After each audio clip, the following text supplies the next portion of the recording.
நம்ம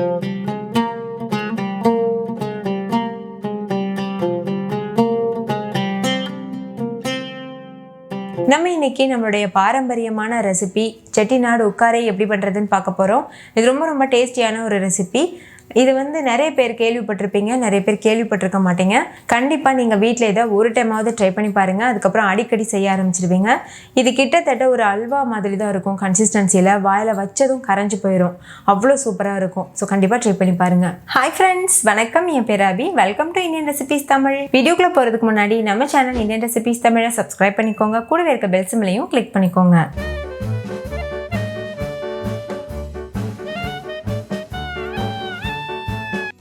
ஃபஸ்ட்டு இந்த ரெசிபி பண்ணுறதுக்கு ஒரு குக்கரில் 1 கப் அளவுக்கு பாசிப்பருப்பு எடுத்துக்கோங்க. ஸ்டவ்வை மீடியம் ஃப்ளேமில் வச்சுட்டு இதை நல்லா வறுத்துக்கோங்க. பாசிப்பருப்போட வாசனை வரணும், அதோட கலர் நல்லா கோல்டன் ப்ரௌன் கலரில் மாறணும், அந்த வரைக்கும் வறுத்துக்கோங்க. இப்போ பாருங்கள், இதோட கலர் நல்லாவே சேஞ்ச் ஆகிருக்கு. உங்களுக்கே தெரியும், அந்த பாசிப்பருப்புலேருந்து நல்ல ஒரு வாசனை வரும், அது வரைக்கும் நம்ம வறுத்துக்கணும். வறுத்ததுக்கப்புறமா ஸ்டவ் ஆஃப் பண்ணிவிட்டு தண்ணி சேர்த்து நல்லா வாஷ் பண்ணிக்கோங்க. 2-3 டைம் நல்லா வாஷ் பண்ணிவிட்டு தண்ணியை வடிகட்டிடுங்க. வடிகட்டினதுக்கப்புறமா இது கூட 2 கப் அளவுக்கு தண்ணி சேர்த்துக்கோங்க. எந்த கப்பில் பாசிப்பருப்பு எடுத்தீங்களோ அதே கப்பில் 2 கப் அளவுக்கு தண்ணி சேர்த்துக்கோங்க. நான் யூஸ் பண்ணியிருக்க கப்போட அளவு 250 ml அளவு இருக்கும். இப்போ தண்ணி சேர்த்தாச்சு, நல்லா மிக்ஸ் பண்ணிடுங்க. மிக்ஸ் பண்ணிவிட்டு மூடி போட்டு மூடிட்டு ஹை ஃப்ளேமில் வச்சு 3 விசில் வச்சு எடுத்துக்கோங்க. 3 விசில் வந்ததுக்கப்புறமா ஸ்டவ் ஆஃப் பண்ணிவிட்டு ப்ரெஷர் தானாக ரிலீஸ் ஆகிறது வரைக்கும் வெயிட் பண்ணுங்கள். இப்போ ப்ரெஷர் தானாக ரிலீஸ் ஆகியிருக்கு. இப்போ நம்ம ஓப்பன் பண்ணி பார்க்கலாம். பாசிப்பருப்பு நல்லா வெந்து வந்திருக்கு.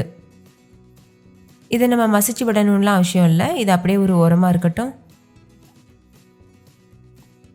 அடுத்து ஒரு பேனில் 3/4 கிலோ அளவுக்கு வெல்லம் எடுத்துக்கோங்க. 1 கப் பாசிப்பருப்புக்கு 3/4 கிலோ வெல்லம் கரெக்டாக இருக்கும்.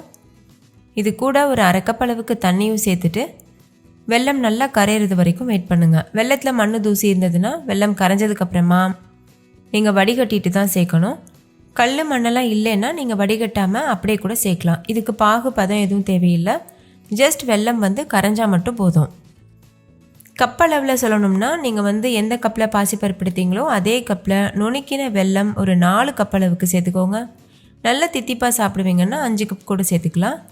இப்போ வெல்லம் நல்லா கரைஞ்சிருச்சு, அது ஒரு ஓரமாக இருக்கட்டும். ஒரு பேனில் 1/2 கப் அளவுக்கு நெய் சேர்த்துக்கோங்க. நெய் உருகினதும் 1 கப் அளவுக்கு ரவை சேர்த்துக்கோங்க. 1 கப் பாசிப்பருப்புக்கு 1 கப் ரவை கரெக்டாக இருக்கும். சேர்த்துட்டு ஸ்டவ்வை லோ ஃப்ளேமில் வச்சு ரவையோட கலர் சேஞ்ச் ஆகிறது வரைக்கும் வறுத்துக்கோங்க. ரவை கரிஞ்சு போயிடக்கூடாது, நல்ல ஒரு கோல்டன் ப்ரௌன் கலரில் வரணும், அது வரைக்கும் வறுத்துக்கோங்க. இப்போ பாருங்கள், ரவையோட கலர் நல்லா சேஞ்ச் ஆகியிருக்கு, நல்லா வறுப்பட்டிருக்கு. இந்த ஸ்டேஜில் ஸ்டவ்வை முழுமையாக லோ ஃப்ளேமில் வச்சுட்டு பாசிப்பருப்பு வேக வச்சுருக்கோம்ல அதை இது கூட சேர்த்துருங்க. சேர்க்கும்போது ரொம்ப கவனமாக சேர்த்துக்கோங்க. ஏன்னா நம்ம சூடான ரவையில் பாசிப்பருப்பை சேர்க்குறோம், அதனால் நம்ம கையில் ஆவி அடிக்கிறதுக்கு சான்ஸ் இருக்குது. அதனால் தூரமாக வச்சே சேர்த்துக்கோங்க. சேர்த்துட்டு இது நல்லா கலந்துக்கோங்க. நல்லா கலந்துட்டு ஸ்டவ்வை லோ ஃப்ளேம்லேயே வச்சு ரவை முழுமையாக வேகிறது வரைக்கும் வெயிட் பண்ணுங்கள். பாசிப்பருப்பில் இருக்க தண்ணியே கரெக்டாக இருக்கும் ரவை வேகிறதுக்கு, எக்ஸ்ட்ரா தண்ணி எதுவும் நம்ம சேர்க்க தேவையில்லை. ரவை முழுமையாக வெந்ததுக்கப்புறமா இந்த கன்சிஸ்டன்சியில் தான் இருக்கும். இந்த ஸ்டேஜில் நம்ம செய்து வச்சுருக்க பாகு இருக்குல்ல, அதை இது கூட சேர்த்துருங்க.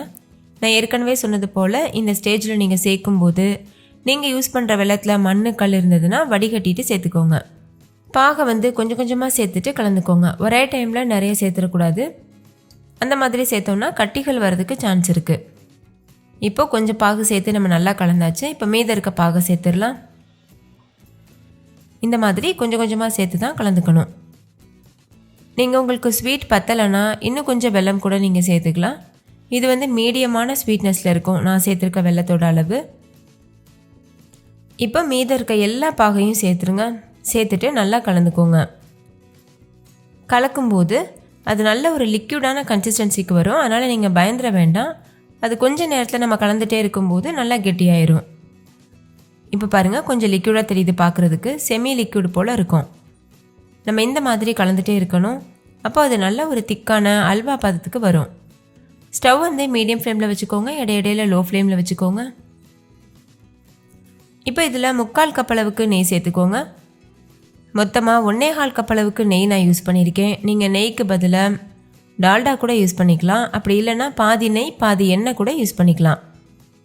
இந்த ரெசிபி பொறுத்த வரைக்கும் எவ்வளோ நெய் சேர்த்து பண்ணுறோமோ அந்தளவுக்கு டேஸ்டியாக இருக்கும்.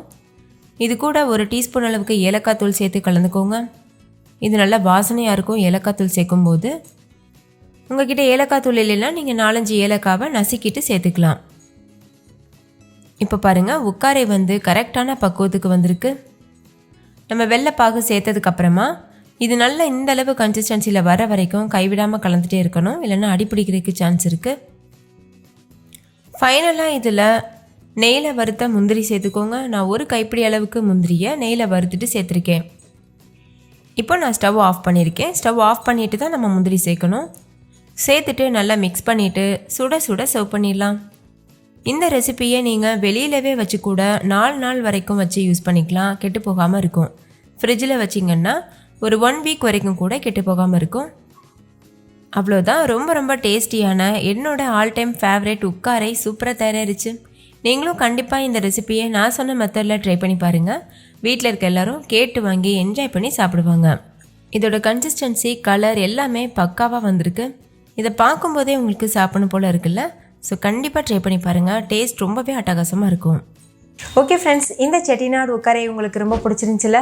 பிடிச்சிருந்தா லைக் பண்ணுங்கள், உங்கள் ஃப்ரெண்ட்ஸ் கூட ஷேர் பண்ணுங்கள். நீங்களும் வீட்டில் செஞ்சு பார்த்துட்டு டேஸ்ட் எப்படி இருந்ததுன்னு கமெண்ட்டில் சொல்லுங்கள். தேங்க்யூ.